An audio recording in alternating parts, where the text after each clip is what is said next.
नमस्कार, good evening. एक बार पुनः सभी साथियों का हार्दिक स्वागत है हमारे YouTube channel selection academy DLP पर। साथियों, जैसा आप जानते हैं, पीएचटीसी और फोर्थ ग्रेड का महासंग्राम चालू हो चुका है और इस रण में आपके छोटे बड़े सभी साथी पूरी तैयारी के साथ उतर चुके हैं और आपकी अपेक्षाओं पर खरा उतरने, आपका साथ देने और आपकी उपलब्धि में अपना योगदान देने के लिए सिलेक्शन एकेडमी टीम भी आपके साथ आ चुका है।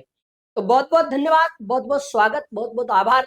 पुनः आप सभी का राजस्थान इतिहास की क्लास में हार्दिक स्वागत है, अभिनंदन है। साथियों, आज हम कुछ महत्वपूर्ण प्रश्नों पर चर्चा करेंगे। राजस्थान के इतिहास के महत्वपूर्ण प्रश्न होंगे। अगर आप हमारे YouTube चैनल पर आज पहली बार हैं तो YouTube चैनल को सब्सक्राइब कीजिए और यहाँ मैं आपको एक दिलासा दिलाऊंगा, विश्वास आपको दिलाता हूँ कि यहाँ जो भी कंटेंट होगा वो परीक्षा से रिलेटेड होगा और बहुत ही सही और सटीक होगा। राजस्थान का इतिहास महत्वपूर्ण प्रश्न विवरण सहित आपको दिए जाएंगे। मुझे तो आप जानते ही, मैं हूँ देवेंद्र पटेल सांगोरी और जिन्हें आप प्यार से देव पटेल सर के नाम से जानते हैं। चलिए, ज्यादा इधर उधर की बातें नहीं करते हैं और आज हम शुरुआत कर लेते हैं अपने पहले प्रश्न से।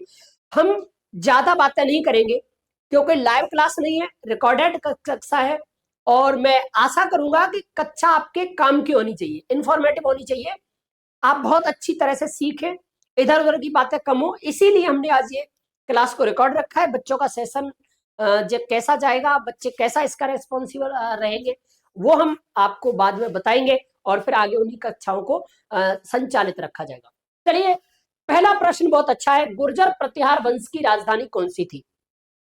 राजस्थान के इतिहास में सबसे महत्वपूर्ण प्रश्नों में जब हम प्राचीन कालीन इतिहास पढ़ेंगे और प्राचीन काल मध्यकाल के बीच का जो इतिहास पढ़ेंगे, जोड़ने वाली कड़ी पढ़ेंगे, वहां पर हमको राजस्थान के इतिहास में मिलता है गुर्जर प्रतिहार राजवंश, जहां से प्रश्न भी बहुत अच्छे आते हैं।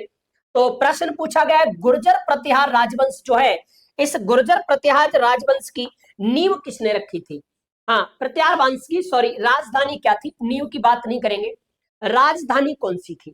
चित्तौड़, कन्नौज, अजमेर और जोधपुर। तो देखिए, अजमेर नहीं है, ये आप हम अच्छी तरह जानते हैं। जोधपुर किसकी है? तो जोधपुर जो है वो राठौड़ वंश की राजधानी है। किस वंश की राजधानी है? राठौड़ वंश की राजधानी है। चित्तौड़ की अगर हम बात करेंगे तो चित्तौड़ जिस वंश की राजधानी है वो है गुहिल वंश। कौन सा होगा? इसे गुहिल वंश के नाम से जानते हैं और इसे ही एक और नाम देते हैं जो सिसोदिया वंश के अंतर्गत आता है। गुहिल वंश या फिर सिसोदिया वंश कहा जाता है। गुहिल वंश या फिर सिसोदिया वंश। अजमेर की अगर हम बात करें तो यहाँ चौहान वंश से रिलेटेड है और इस प्रकार के प्रश्न आजकल पूछे जा रहे हैं। आपको प्रश्न बहुत सरल लग सकता है, मैं विवरण के साथ आपको बताते चलूंगा, ज्यादा क्लास को लंबा भी नहीं खींचेंगे। तो इसका जो सही जवाब होगा वो होगा कन्नौज। कन्नौज गुर्जर प्रतिहार राजवंश की राजधानी है। राजस्थान में एक और जगह आपको मिल जाएगी, वो है मंडौर। ठीक है, मंडौर है और भीनमाल, ये स्थान जो आपको मिलेंगे ये किससे रिलेटेड मिलेंगे? ये गुर्जर प्रतिहार राजवंश से रिलेटेड मिलेंगे। हमारा ये वाला प्रश्न जो सही होगा वो कौन सा होगा? कन्नौज। गुर्जर प्रतिहार वंश की राजधानी कौन सी रही है? तो वो रही है कन्नौज। चलिए, अगले प्रश्न को देख लेते हैं। हमारा अगला प्रश्न है, मेवाड़ के सिसोदिया वंश की स्थापना किसने की थी? अभी हमने बात की थी मेवाड़, और मेवाड़ का संबंध भी कहां से होगा? चित्तौड़गढ़ से, जहां इन्होंने राज्य किया है। चित्तौड़गढ़ और उदयपुर, ये दो स्थान मेवाड़ के लिए इंपोर्टेंट रूप से माने जाते हैं। और जिसमें किले की अगर बात आएगी तो चित्तौड़गढ़ है, स्थान की अगर बात आएगी तो वो कौन सा हो जाएगा? उदयपुर हो जाएगा। यहां पूछा गया है मेवाड़ के सिसोदिया वंश की स्थापना किसने की थी? अब यहां पर मैं आपको दो बातें क्लियर कहूंगा और दो बातें हम बात करेंगे। कई बच्चे इसको कक्षा में भी पूछते हैं और कई अलग अलग वीडियोज में आपको अलग अलग तरीके से बताया जाएगा। मूलतः यहाँ पे हमारा सही उत्तर होने वाला है, वो होगा कौन सा? बप्पा रावल। कौन सा होगा? बप्पा रावल होगा, जिन्हें इतिहास में चार्ल्स मादित्य कहा जाता है। क्या कहा जाता है? चार्ल्स मार्टिल कहा जाता है। इन्हें राजस्थान का चार्ल्स मार्टिल कहा जाता है। और बप्पा रावल, जिनके बारे में बहुत सारे किस्से आपको मिलेंगे, जिनके बारे में कहा जाता है कि ये 16 हाथ की पगड़ी पहनते थे, दुपट्टा इनका बहुत 24 हाथ का कितना दुपट्टा हुआ करता था। इनकी सेना में 12,000 सैनिक रहा करते थे जो घुड़सवार थे। ये एक बार में 2 बकरों का भोजन कर जाते थे, एक झटके में भैंसा की बलि दे देते थे। ऐसा इनके बारे में बहुत तथ्यात्मक मिलेगा। बप्पा रावल, जिन्हें काल भोज के नाम से भी जाना जाता है, इन्होंने ही राजस्थान की मेवाड़ रियासत में एक प्रथा शुरू की थी जिसका नाम था आस्का लेना। आस्का लेना यानी आशीर्वाद लेना, ठीक है। आस्का लेना का प्रोसेस भी इन्होंने ही शुरू किया था। आस्का लेना क्या होता है? मेवाड़ का महाराणा जब अपना राज्य छोड़ करके दूसरी जगह जाता था, जैसे कहीं इधर उधर जाते थे, किसी दूसरे राज्य में जाते थे, शादी विवाह, निमंत्रण, भ्रमण, पर्यटन, किसी भी उद्देश्य से जा रहा हूं, तो वो जाते समय ना इनका एक प्रसिद्ध देवता आप पढ़ेंगे, एक लिंग जी। कौन सा पढ़ेंगे? एक लिंग जी। और ये एक लिंग जी से क्या है? आशीर्वाद लेते थे। आप ऐसे समझ लीजिए परमिशन लेके जाते थे, अपना चार्ज एक लिंग जी को सौंप करके जाते थे। तो इसे मेवाड़ी भाषा में या राजस्थान के इतिहास में नाम दिया गया क्या? आस्का लेना। ये भी किससे रिलेटेड है? बप्पा रावल से रिलेटेड है। अब स्थापना किसने की? बप्पा रावल ने की। अब कुछ बच्चे कहेंगे सर हमको तो बताया गया है कि गुहिल वंश की स्थापना गुहिलादित्य ने की थी या गुहिल ने की थी। तो आप ध्यान रखें, गुहिल या गुहिलादित्य, ये मेवाड़ में सिसोदिया राजवंश के गुहिल वंश के संस्थापक है। लेकिन बप्पा रावल को वास्तविक संस्थापक के नाम से जानते हैं। किसके नाम से? वास्तविक संस्थापक के नाम से इनको जाना जाता है। यहां से आपको इतिहास का क्रमबद्ध नॉलेज मिलेगा। यहीं से आप बप्पा रावल के बारे में और गुहिल वंश के बारे में तथागत रूप से जान पाएंगे। इनके बारे में, गुहिलादित्य जी के बारे में जितने भी आपको तथ्य मिलेंगे वो क्या मिलेंगे? ये आपको जनश्रुतियां मिलेंगी। जैसा आपने सुना होगा, जनश्रुतियां मिलेंगी। इस आधार पर वास्तविक संस्थापक किसको माना जाता है? बप्पा रावल को माना जाता है। गुहिल से भी पहले इस तरह तो मानेंगे तो सील आता है, शिलादित्य जिसको कहते हैं। और इसी आधार पर कर्नल जेम्स टॉड ने कहा है कि गुहिल वंशी शासक शिलादित्य की संतान है, बल्लभीपुर के राजा शिलादित्य की संतान है। तो वास्तविक राजा कौन होता है, वास्तविक शासक कौन होता है? वो है बप्पा रावल। और मेवाड़ के सिसोदिया वंश की स्थापना किसने की थी? तो वो बप्पा रावल है। एक और बात यह है, यहां गुहिल नहीं दिया गया है। तो अगर गुहिल नहीं दिया गया है तो साधारण सी बात है कि बप्पा रावल को ही सही माना जाएगा। चलिए दूसरा प्रश्न हमारा ये होता है। अगले हम तीसरे प्रश्न की बात करते हैं। बहुत अच्छा प्रश्न तुम्हारे सामने फिर से है और इसमें दिया गया प्रतिहार वंश का संस्थापक कौन है? प्रतिहार वंश का संस्थापक कौन है? बताइए। भोजराज, वत्सराज, मिहिर भोज और नागभट्ट प्रथम। देखिए मूलतः बात वही है, जैसे इस तरह इसमें दिया गया था उसी तरह वहां पे यहाँ पे भी यही होगा। यहाँ प्रतिहार वंश की अगर स्थापना की बात करेंगे तो बहुत सारे शासक आते हैं। यहाँ मूल शासक के बारे में बात होती है और जब मूल शासक के बारे में बात होगी तो कौन सा आ जाएगा? वत्सराज आ जाएगा। क्या आ जाएगा? वत्सराज। प्रसिद्ध शासकों में अगर हम गिनती करेंगे तो वो कौन है? मिहिर भोज प्रतिहार। ये प्रतिहार वंश के सबसे प्रसिद्ध शासक है, सबसे प्रसिद्ध शासक है और इतिहास प्रसिद्ध शासकों की श्रेणी में इनको गिना जाता है। तो मिहिर भोज प्रतिहार वंश के कौन से शासक होंगे? प्रसिद्ध शासक होंगे। वत्सराज इनके क्या होंगे? संस्थापक हैं। तो प्रतिहार वंश के संस्थापक कौन माने जाते हैं? वत्सराज माने जाते हैं। नागभट्ट भी इन्हीं के शासक हैं, भोजराज भी इसी वंश के शासक रहे हैं। चलिए अगले प्रश्न की बात कर लें। प्रश्न नंबर 4 आपके सामने है। आमेर जयपुर पर किस वंश ने शासन किया था? मैंने जैसे आपसे पहले कहा था बहुत सरल प्रश्न होंगे, आपके अभ्यास के लिए होंगे। मैं ये आपसे वादा करता हूं कि ऐसे प्रश्न ही परीक्षा में पूछे जाते हैं, ऐसे प्रश्न ही परीक्षा में पूछे जाएंगे। आपका रिवीजन होगा, आपको नॉलेज बढ़ेगी। वीडियो जो भी हो, कंटेंट अपना जो भी हो, वो इंफॉर्मेटिव होना चाहिए, आपकी समझ में आना चाहिए, आपके काम का होना चाहिए। तो चलिए बात करते हैं, आमेर जयपुर पर किस वंश ने शासन किया था? क्या सिसोदियाओं ने किया था? तो सिसोदिया की तो बात गुरुजी हमने कर ली। इन्होंने कहां पर शासन किया है? वो है उदयपुर। इन्होंने किया है उदयपुर। हाड़ाओं की बात करेंगे तो हाड़ा कहां है? हाड़ा हाड़ौती क्षेत्र में है। हाड़ौती क्षेत्र, हाड़ौती क्षेत्र में कौन कौन से आएंगे? एक तो कोटा आ जाएगा, एक बूंदी आ जाएगा और एक बारा आ जाएगा। कोटा, बूंदी, बारा और झालावाड़। लेकिन यहाँ झालावाड़ नहीं लिखेंगे क्योंकि यहाँ झालाओं ने शासन किया था। कछवाहा की बात आती है तो कछवाहा आमेर पर शासक है, और आमेर को आप कह सकते हो जयपुर, यानी इन्होंने जयपुर पर शासन किया है। और बाद बाकी आमेर, जयपुर और चौहान वंश की अगर हम बात करते हैं तो चौहानों ने कहा किया, चौहानों ने आपका एक तो अजमेर मुख्य आता है, अजमेर आएगा, अजमेर के अलावा आपका जालोर आएगा, जालोर भी आ जाएगा। तो जालोर, अजमेर, इन पर शासन करने वाला कौन है? चौहान है। हमने क्या कहा, आमेर, जयपुर पर किस वंश ने शासन किया? तो बिल्कुल कौन सा आ जाएगा? कछवाहा राजवंश आ जाएगा। क्या आ जाएगा? कछवाहा राजवंश आ जाएगा। तो हमारे 4 नंबर प्रश्न का सही जवाब क्या होगा? कछवाहा राजवंश। अगले प्रश्न की ओर बढ़ेंगे। नेक्स्ट प्रश्न आपके सामने, मालवा के परमार वंश के प्रसिद्ध राजा कौन थे? जैसे मैंने कहा ना, प्रश्नों का इंटेंशन ये है, राजा प्रसिद्ध जो पूछा है वो है, यानी मालवा के जो परमार शासक है, इन परमार शासकों में सबसे फेमस राजा कौन से हुए? भोज, नागवट, बप्पा रावल, राणा सांगा। तो देखो, नागवट की तो हम बात कर चुके हैं, ये प्रतिहार वंश के शासक है।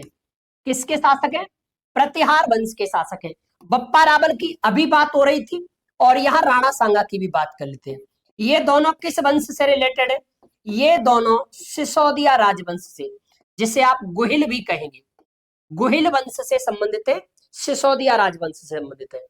बाकी का भोज परमार जो है, इसके पीछे हम नाम लिख देते हैं, भोज परमार। भोज परमार, भोज परमार जो है वो मालवा के शासक है। इन्होंने कहा जाता है, इन्होंने चित्तौड़ पर भी एक बार आक्रमण किया था और उसे अपने आधिपत्य में किया था। भोज परमार ने चित्तौड़ पर आधिपत्य किया था और एक समद्देश्वर महादेव के मंदिर का निर्माण करवाया था, जिसे बाद में मोकल जी के द्वारा पुनः जीर्णोद्धार करवाया। उसे त्रिभुवन नारायण जी का मंदिर भी कहा जाता है, मोकल जी का मंदिर भी कहा जाता है, समद्देश्वर महादेव जी का मंदिर कहा जाता है। तो भोज परमार मालवा के परमार शासकों में क्या है? प्रसिद्ध शासक है। चलिए आगे बढ़ते हैं। प्रश्न नंबर 5 आपके सामने, महाराणा कुंभा ने कितने किले बनवाए थे? तो एक कवि राजा श्यामल दास हुए, उन्होंने वीर विनोद लिखा है, और वीर विनोद में ऐसा बताया गया है कि मेवाड़ के 84 दुर्गों में से, राजस्थान के मेवाड़ में 84 दुर्गों में से 32 दुर्गों का निर्माण किसने करवाया था? 32 दुर्गों का निर्माण करवाया था महाराणा कुंभा ने। तो कितने दुर्गों का निर्माण करवाया? 32 दुर्गों का निर्माण करवाया। टोटल कितने थे? 84 थे। 84 दुर्गों में से 32 दुर्गों का निर्माण किसने करवाया था? 32 दुर्गों का निर्माण किसने करवाया? कुंभा ने करवाया था। तो महाराणा कुंभा ने कितने किले बनवाए थे? तो इस आधार पर अपन कह सकते हैं कितने किले बनवाए? 32 किले बनवाए थे। कोई कहेगा कैसे? तो अपन कह सकते हैं सर, वीर विनोद में कहा गया है, वीर विनोद, कवि राजा श्यामल दास के वीर विनोद में ये कहा गया है कि मेवाड़ के 84 दुर्गों में से 32 किलों का निर्माण किसने करवाया था? राणा सांगा ने करवाया था, सॉरी राणा कुंभा ने करवाया था। सांगा आजकल थोड़ा ज्यादा ट्रेंडिंग में है। किसी हो सकता है इतिहास के अनभिज्ञ व्यक्ति ने कुंभा और सांगा, प्रताप, मैं मानता हूं जुबान फिसल जाए, लेकिन ऐसे इतिहास के प्रसिद्ध योद्धाओं के बारे में आपका किसी भी प्रकार का टिप्पणी होता है तो मैं मानता हूं इतिहास तो उसके बगल से निकला ही नहीं है। नहीं होना चाहिए, ये इतिहास की बातें हैं, इन पर राजनेताओं को राजनीति नहीं करनी चाहिए, पर फिर भी राजनेताओं का काम राजनीति करना और उन्हें कंटेंट ढूंढना चाहिए। बाकी का यही है कि ये इतिहास के वो स्वर्णिम पन्ने हैं जिन्हें हम भुला नहीं सकते। एक शासक जिसने युद्ध में एक आंख, एक हाथ और शरीर पर 80 घाव खाए हों, उस योद्धा को सैनिकों का भग्नावेश कहा जाता हो। भग्नावेश कहते हैं खंडर, टूटा फूटा खंडर। तो एक सैनिक का भग्नावेश माना जाता हो, जो खानवा का युद्ध हारने के बाद घर नहीं गया हो और दोबारा से युद्ध लड़ने की बात कर रहा हो, जो कह रहा हो कि नहीं नहीं मुझे युद्ध लड़ना ही लड़ना है। जिसे मेवाड़ के कुछ सरदार जहर दे करके मार देते ताकि ये दोबारा लड़ने अगर ले जाएगा तो हम मारे जा सकते हैं। तो इस ऐसे शासक जो ऐसी जिजीविषा रखता हो, जो इतना शौर्य बल रखता हो, जिसके बारे में कहा जाता है कि शत्रु पक्ष जिसके डर से कांप उठता था, जिसने 9 राव राजा 7 राव राजा और 104 के आसपास सरदारों की सेना एकत्रित की हो, जिसके सानिध्य में पहली बार भारत ऐसा एकत्रित हुआ था। आप उसके इतिहास के बारे में जब चर्चा करोगे और वो भी निंदनीय बात करोगे, तो मैं मानता हूं एक इतिहास पढ़ाने वाले और एक इतिहास पढ़ने वाले बच्चे के लिए तो ये बहुत ज्यादा दुखद होगा। चलिए, 32 दुर्गों का निर्माण करवाया था। अगला प्रश्न की बात करते हैं। ये हमारा 7वां प्रश्न है। कौन सा राजवंश दिल्ली की गद्दी पर बैठा था? देखो, बहुत बढ़िया प्रश्न बनता है। राजस्थान का एक ऐसा शासक, एक ऐसा राजवंश जिसने दिल्ली पे भी शासन किया हो। और अगर ऐसी बात आएगी तो सिसोदिया का ऐसा आपको नहीं मिलेगा, ऐसा कोई विवरण नहीं मिलता है कि सिसोदिया राजवंश के शासकों ने दिल्ली पर की गद्दी पर बैठे हो। हाँ, मैं फिर आपको यहां करा देता हूं। इब्राहिम लोदी को हराने वाला बंदा, इब्राहिम लोदी को हराने वाला बंदा था जिसे आप राणा सांगा के नाम से जानते हैं, राणा संग्राम सिंह के नाम से जानते हैं।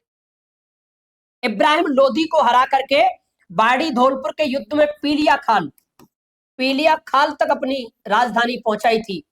आगरा राजधानी हुआ करता था उस समय, कहा जाता है ये डर के मारे भाग गए थे। तो इब्राहिम लोदी, सिसोदिया। राठौड़ों की बात करें तो ऐसा नहीं है, हाड़ाओं की बात करेंगे ही नहीं। तो ऐसा शासन कौन होता है? वो होता है चौहान। अब कौन से शासक आएंगे? तो शासक आप कहेंगे पृथ्वीराज चौहान तृतीय। पृथ्वीराज चौहान तृतीय। पृथ्वीराज चौहान तृतीय अनंगपाल तोमर जो दिल्ली के शासक थे, और अनंगपाल तोमर के देवते यानी पुत्री के पुत्र थे। और अनंगपाल तोमर की मृत्यु के बाद दिल्ली की गद्दी पर बैठने वाला व्यक्ति कौन हुआ? पृथ्वीराज चौहान तृतीय। तो इन्हें राय पिथौरा के नाम से भी जाना जाता है। इन्होंने पिथौरागढ़ में एक किला बनवाया था जिन्हें राय पिथौरा के नाम से भी जाना जाता है। तो पृथ्वीराज चौहान तृतीय गद्दी पर बैठे थे। इस आधार पर सही उत्तर क्या हो जाएगा? चौहान वंश हो जाएगा। बड़ा मोस्ट क्वेश्चन बनता है। ऐसी इंफॉर्मेटिव क्वेश्चन ही परीक्षा की दृष्टि से महत्वपूर्ण होते हैं। ये जो आप ढूंढ ढूंढ के लाओगे वो बहुत कम परीक्षा में टकराएंगे, ऐसे प्रश्न परीक्षा में ज्यादा टकराएंगे। चलिए, और भी अच्छे प्रश्नों का सीरीज है। क्वेश्चन नंबर 8, मारवाड़ पर किस राजवंश का शासन था? बहुत सामान्य परिचय के प्रश्न है। आपका एक तरह से पूरी तरह रिवाइज हो जाएगा। राजस्थान में एक बार घूम जाओगे, आगे और भी बढ़िया प्रश्न लेकर के आएंगे। चलिए, मारवाड़ पर किस राजवंश का शासन था? क्या राठौड़, सिसोदिया, चौहान या कछवाहा? राठौड़, सिसोदिया, चौहान या कछवाहा? तो बार बार बात हो रही है, कछवाहा कहां पे है? कछवाहा गुरुजी जयपुर है। चलिए, चौहान कहां पर है? चौहान एक तो हमने अजमेर पढ़े, एक सांबर पढ़े, सांबर पढ़ेंगे, एक जालोर पढ़ेंगे, जालोर के अलावा रणथंभौर पढ़ेंगे। ये आपके क्या हो जाएंगे? ये आपके हो जाएंगे चौहान। सिसोदियाओं की बात हो गई तो एक ही बात आएगी, उदयपुर। उदयपुर होगा। इसके बाद आप पढ़ो तो बांसवाड़ा पढ़िए। डूंगरपुर भी अगर कभी पूछा जाए तो डूंगरपुर भी सिसोदियाओं का ही शासन था। शाहपुरा भी सिसोदिया, शाहपुरा जो आप भीलवाड़ा पढ़ते हो वहां, शाहपुरा रियासत पे भी किसका था? सिसोदियाओं का था। राठौड़ की अगर बात करेंगे तो राठौड़ मूलतः आपको मिलेंगे कहां पर? एक तो बीकानेर में और एक जोधपुर में। ये जोधपुर का ही सब्स्टिट्यूट था, जोधपुर का ही एक ये मान लीजिए एक अग्रभाग था जो आगे चल के राव बीका के नेतृत्व में बीकानेर में नींव पड़ी। तो राठौड़ों का कहां पर है?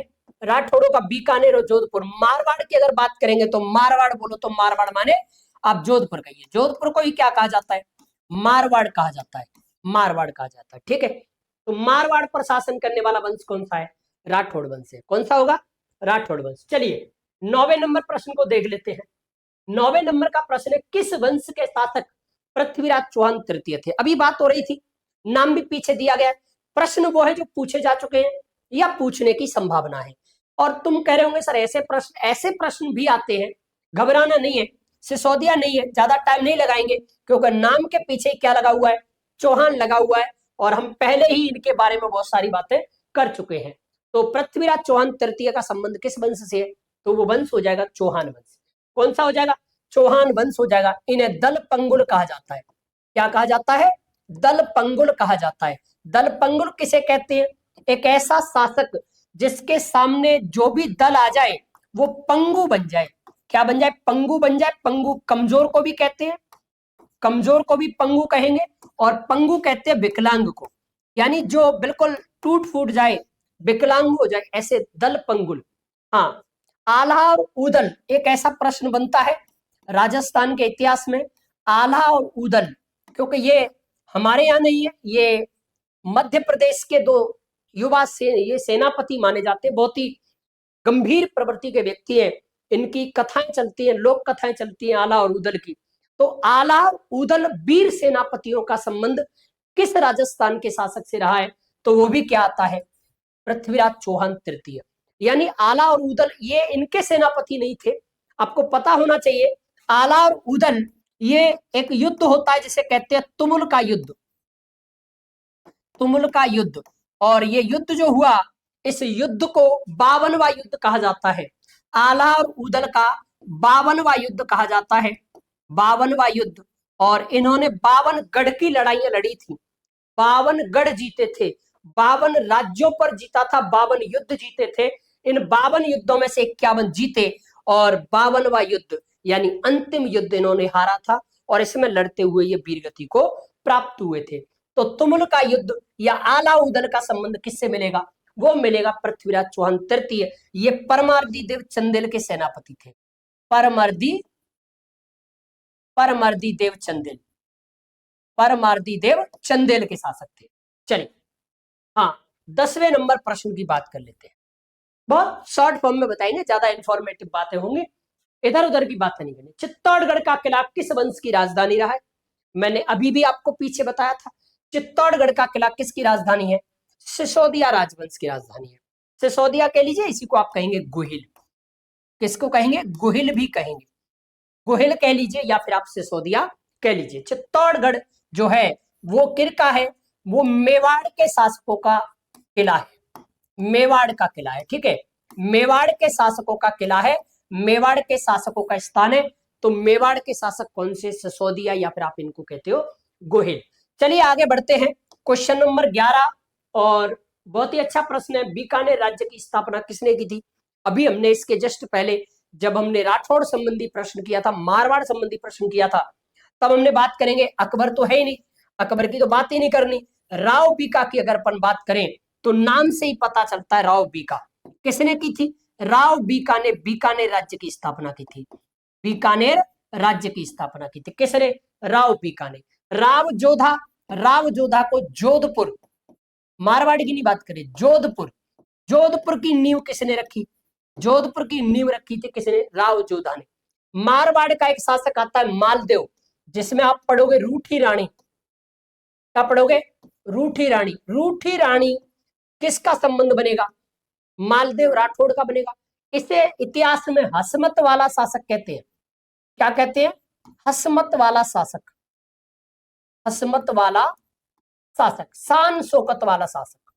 हसमत कहते हैं शान शौकत, शान शौकत वाला शासक कहते हैं। जिद्दी शासक के रूप में जाना जाता है, स्वाभिमानी शासक के रूप में जाना जाता है, हसमत वाला शासक कहा जाता है। शेरशाह सूरी से लड़ाई होती है, इसी के वीर सेनापति होते हैं जेता और कूपा, जेता और कूपा।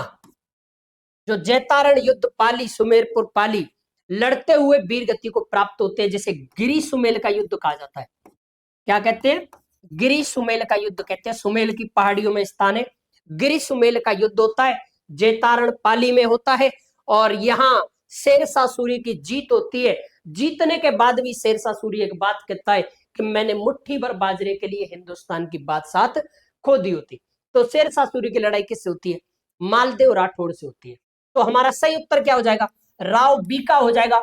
बीकानेर राज्य की स्थापना किसने की? राव बीका ने की। बहुत फास्ट। चलिए और भी बातें करेंगे। बूंदी पर किस वंश का शासन था? मैंने कहा ना, बहुत सामान्य जानकारी इतिहास के प्रश्नों से है। बूंदी पर किस वंश का शासन था? पहले पढ़ चुके हैं, कछवाओं का नहीं है, चौहानों का नहीं है, राठौड़ों का नहीं है, किसका है? हाड़ाओं का है। हाड़ा वंश का शासन कहाँ रहेगा? हाड़ा वंश का शासन रहेगा बूंदी।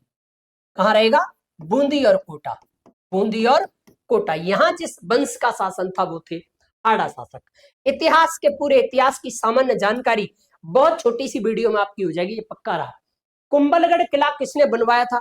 अभी हमने बात की थी, वीर विनोद के अनुसार 84 दुर्गों में से 32 दुर्गों का निर्माण किसने करवाया? 32 दुर्गों का निर्माण करवाया था महाराणा कुंभा ने। इसे स्थापत्य कला का जनक कहा जाता है। महाराणा कुंभा को क्या कहते हैं? स्थापत्य कला का जनक कहते हैं। स्थापत्य कला का जनक कहा जाता है। स्थापत्य कला के जनक का मतलब है इन्होंने बहुत सारे किले, दुर्ग, मंदिर, बहुत सारी स्थापना करवाई थी, इसलिए इन्हें स्थापत्य कला का क्या कहेंगे, जनक कहेंगे। अमर सिंह नहीं होगा, बप्पा रावल नहीं है, महाराणा प्रताप नहीं है, क्या है, महाराणा कुंभा। कौन से हैं, महाराणा कुंभा जो है, इन्हें संगीत राज, कवि बांधव और बहुत सारे उपनामों से अगर आप देखेंगे, हाँ, तो बहुत सारे नामों से, हिंदू सूरताड़ के नाम से इसको जानते हैं। महाराणा प्रताप, महाराणा प्रताप राजस्थान के बहुत ही स्वाभिमानी शासकों में गिने जाएंगे। एक ऐसा व्यक्ति जिसने सबसे ज्यादा स्वतंत्रता को बल दिया, मिट्टी पर चलना, मिट्टी से जुड़ना, जमीन पर सोना, दोना पत्तल में खाना खाना, लेकिन अकबर की अधीनता स्वीकार नहीं करना। और जब महाराणा प्रताप स्वर्ग से धारे थे तब अकबर भी आंसू बहाए थे और बतौर सम्मान के साथ इन्होंने कहा था कि अगर मुझे कभी और मौका मिले तो जब भी मुझे शत्रु मिले तो महाराणा प्रताप जैसा मिले, और कभी अगर जीवन में खुशी में खुदा मुझे कुछ दे तो एक दोस्त भी मुझे महाराणा प्रताप जैसा दे, जो अपनी मातृभूमि के लिए सर कटाने को तैयार हो लेकिन सर झुकाने को तैयार नहीं हो। चलिए 14 नंबर प्रश्न की अपन बात करते हैं। जयपुर शहर की स्थापना किसने की थी, और ये बहुत सिंपल सी बात है, सवाई जयसिंह द्वितीय। जयसिंह दो है, एक मिर्जा राजा जयसिंह अलग है, जो इनके बाबा हैं, क्या हो जाएंगे, बाबा हो जाएंगे। तो मिर्जा राजा जयसिंह अलग है, जिन्हें फर्स्ट कहेंगे, मिर्जा राजा जयसिंह अलग है, सवाई जयसिंह द्वितीय। सवाई जयसिंह द्वितीय ने क्या करवाया था, सवाई जयसिंह द्वितीय ने जयपुर की स्थापना करवाई थी, ठीक है, सवाई जयसिंह द्वितीय। मानसिंह प्रथम, पृथ्वीराज चौहान, राणा सांगा ये नहीं होंगे, ठीक है। हमारा इसका सही जवाब क्या होगा, जयपुर शहर राजस्थान का, बिल्कुल आपने पढ़ा होगा, राजस्थान का तौर तरीके से बसा हुआ शहर है, इसको बिल्कुल नक्शे के आधार पर बसाया गया था। यहीं पर आपको जंतर मंतर मिलेगा, MI रोड, MG रोड, बहुत सारे MI रोड जो आप पढ़ते हैं, जो इनके मंत्री थे, दीवान थे, Mirza Ismail road, MI road. Mansingh की बात करें तो मानसिंह प्रथम, जिन्हें इतिहास में बहुत अच्छे नाम से जानेंगे, जो हल्दी घाटी के युद्ध में बतौर सेनापति जो लड़े थे। पृथ्वीराज चौहान की बात करें तो 3 चौहान हुए हैं, पहला, द्वितीय और तृतीय। पहले की कई बार बच्चे पूछते सर पहला पढ़ाते हैं, तो बिल्कुल अजय राज चौहान जो आप पढ़ोगे तो ये अजय राज चौहान के पिता थे। द्वितीय जो पढ़ेंगे वो आरोड़ोराज के पुत्र थे, जिन्होंने आरोड़ोराज की हत्या की थी, आरोड़ोराज की हत्या की थी। और तृतीय की अपन बात करेंगे तो ये वही दलपंगुल है, विश्व विजेता है, राय पिथौरा है, ये दलपंगुल। तो तीनों चौहान आप पढ़ते हो, पृथ्वीराज चौहान प्रथम, द्वितीय और तृतीय। हमारा अंतिम प्रश्न आपका यह है, किस शासक ने गागरोड का किला बनवाया था, क्या बढ़िया प्रश्न है, किस शासक ने गागरोड का किला बनवाया था। गागरोड का किला आपको पता होगा जल दुर्ग की श्रेणी में आता है, ठीक है, आहू और काली सिंध नदियों के संगम पे बना है, आहू और काली सिंध नदी के संगम पे बना है। दो जौहर और 14 युद्ध। अगर कभी प्रश्न आता है कि 2 जौहर और 14 युद्धों का साक्षी किला कौन सा है, तो वो कौन सा है, वो है गागरोड का किला। 2 जौहर और 14 युद्धों का साक्षी किला कौन सा है, वो है गागरोड का किला। जलदुर्ग कौन सा है, गागरोड का किला। आहू और काली सिंध नदियों के संगम पे बना हुआ गागरोड का किला है। कहां पर पड़ता है, तो गागरोन झालावाड़ में पड़ता है, गागरोन झालावाड़ में पड़ता है। इसे राजस्थान में जलदुर्ग के नाम से जाना जाता है। इसका निर्माण डोडा शासक बीजल देव ने करवाया था। किसने करवाया था, डोडा शासक बीजल देव ने करवाया था। नीम किसी भील राजा ने रखी थी, राजा बीजल देव ने इसका निर्माण करवाया था 12वीं शताब्दी में, ठीक है। तो ये हमारे आज के टोटल कितने प्रश्न थे, 15 प्रश्न थे। बहुत बहुत धन्यवाद आपके लिए। और इसी के साथ मैं आपको बता दूं कि हमारी कोचिंग जो आप पढ़ते हैं सिलेक्शन एकेडमी और सिलेक्शन एकेडमी पर इस समय BSTC के ऑफलाइन बैच संचालित है, ठीक है, ऑफलाइन बैच BSTC के संचालित है। अगर कोई भी साथी ऑफलाइन तौर पर तैयारी करना चाहता है तो हमारा जो समय है वो है सुबह 9 बजे से। क्लासें आपकी लगती हैं सुबह 9 बजे से। जो भी साथी क्लास ज्वाइन करना चाहे वो ज्वाइन कर सकता है। पता आपको हमारा पता होगा एक्सिस बैंक के नीचे एक्सिस बैंक के नीचे और बैंक ऑफ बड़ौदा के बगल में, बैंक ऑफ बड़ौदा के बगल में एक्सिस बैंक के नीचे जीटी रोड धौलपुर। कोचिंग आपकी सिलेक्शन एकेडमी संचालित है। बहुत बहुत धन्यवाद। आशा करेंगे वीडियो आपको अच्छा लगा होगा। वीडियो अच्छा लगा हो तो एक बार शेयर कर देना, लाइक तो कर ही देना और अपने साथियों को एक बार बता देना भाई सिलेक्शन एकेडमी का ऑनलाइन प्लेटफॉर्म पर आपको ये क्वेश्चनों की सीरीज मिलती रहती है। वीडियो कैसा लगा एक बार मुझे जरूर बताएं और आगे और भी आपके लिए वीडियो लाते रहेंगे। Thank you so much. धन्यवाद।